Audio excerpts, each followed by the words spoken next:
बैंकों में जमा की जाने वाली एफडी पर क्या अब पहले से ज़्यादा ब्याज मिलने लगेगा? और क्या आपके होम लोन की ईएमआई पहले से बढ़ सकती है? ये सवाल इसलिए क्योंकि रिज़र्व बैंक ऑफ इंडिया की मॉनेटरी पॉलिसी कमेटी की बैठक चल रही है, जिसमें ब्याज दर से जुड़े फैसले लिए जाते हैं। इस बैठक के फैसलों की जानकारी बुधवार 5 अगस्त को आरबीआई गवर्नर सबको देंगे, लेकिन उससे पहले ये चर्चा सबके मन में है और बाजार से जुड़े अर्थशास्त्रियों के बीच भी हो रही है कि क्या आरबीआई इस बार ब्याज दरें बढ़ाने वाला है। इन सवालों पर हम आगे बात करेंगे।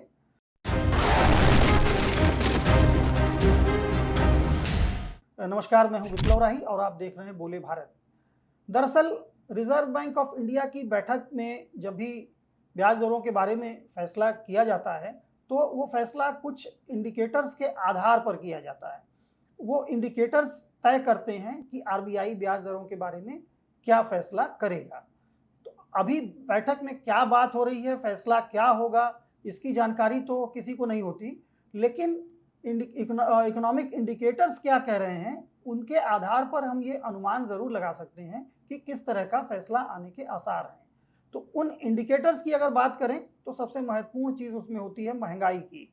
महंगाई दर का जो रुझान है उसी आधार पर आरबीआई तय करता है कि क्या होने वाला है। और महंगाई दर का जो रुझान अभी चल रहा है कंज्यूमर प्राइस इंडेक्स का, वो लगातार उसमें बढ़ोतरी हो रही है। जनवरी में वो 3.25% के आसपास था, फरवरी में महंगाई दर 3.21% थी, मार्च में 3.4% हुई, अप्रैल में 3.48% हुई, मई में करीब 4% हुई और जून में 4.38% यानी 4.38% हुई, जो 18 महीने का यानी करीब 1.5 साल का सबसे ऊंचा स्तर था। तो महंगाई जब 4.5% के आसपास छूती हुई नजर आ रही है और जुलाई के आंकड़े अभी नहीं आए हैं, उम्मीद की जा रही है कि जुलाई में वो 4.5% से 4.6% के आसपास महंगाई दर रहेगी। तो ये स्थिति पहला संकेत है कि आरबीआई को ब्याज दरें बढ़ाने के बारे में सोचना पड़ सकता है, क्योंकि रिजर्व बैंक के लिए जो सरकार की तरफ से दिया गया टारगेट होता है वो ये है कि 4% के अंदर महंगाई को मेंटेन करना है। और अभी जून में 4.38% रहा, तो ये उस दायरे से ऊपर चली गई महंगाई दर। और अगर जुलाई में भी चली जाती है तो ये माना जा रहा है कि रिजर्व बैंक ऑफ इंडिया सोच सकता है कि क्या हमको महंगाई को काबू में करने के लिए ब्याज दरें बढ़ानी है।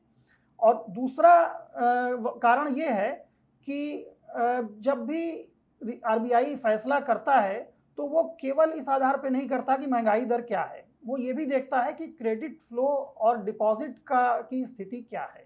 यानी कि इकोनॉमी में पैसे की, पूंजी की उपलब्धता कितनी है और उस उपलब्धता को बनाए रखने के लिए बैंकों के पास डिपॉजिट कितने आ रहे हैं।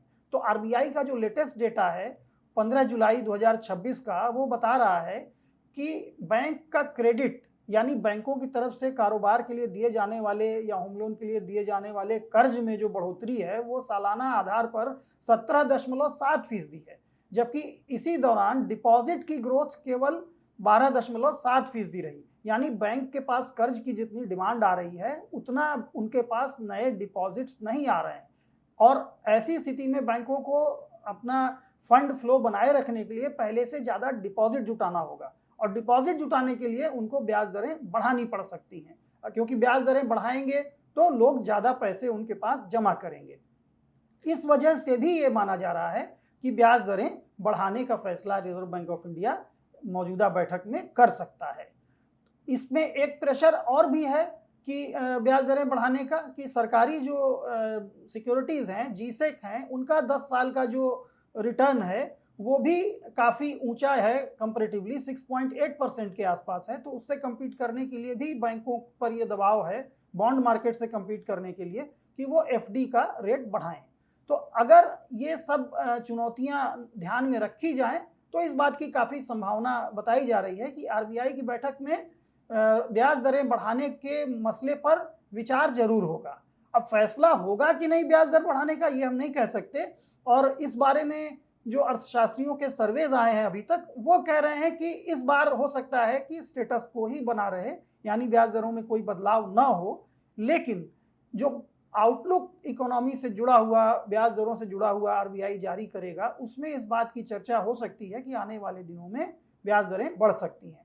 फिलहाल अभी यही सीन है कि अगर आप बैंक में नया एफडी करने की सोच रहे हैं तो आप इंतजार कर सकते हैं कि अगर ब्याज दरें बढ़ जाती हैं तो आपको फायदा होगा, और अगर आप होम लोन लेना चाहते हैं या कोई और लोन लेने जा रहे हैं तो आपके पास आउटलुक को देखते हुए ये मौका है कि आप इसमें फैसला जल्दी करें, ताकि अगर आने वाले दिनों में ब्याज दरें बढ़ती हैं तो उससे आपको नुकसान ना हो। हम आपको यहाँ ये भी बता दें कि आरबीआई जब रेपो रेट बढ़ाने का ऐलान करता है तो बैंकों की ब्याज दरों पे उसका असर आने में भी कुछ हफ्ते से लेकर के 2-3 महीने तक का भी समय कई बार लग जाता है, वो बैंकों की अपनी स्थिति पर निर्भर करता है।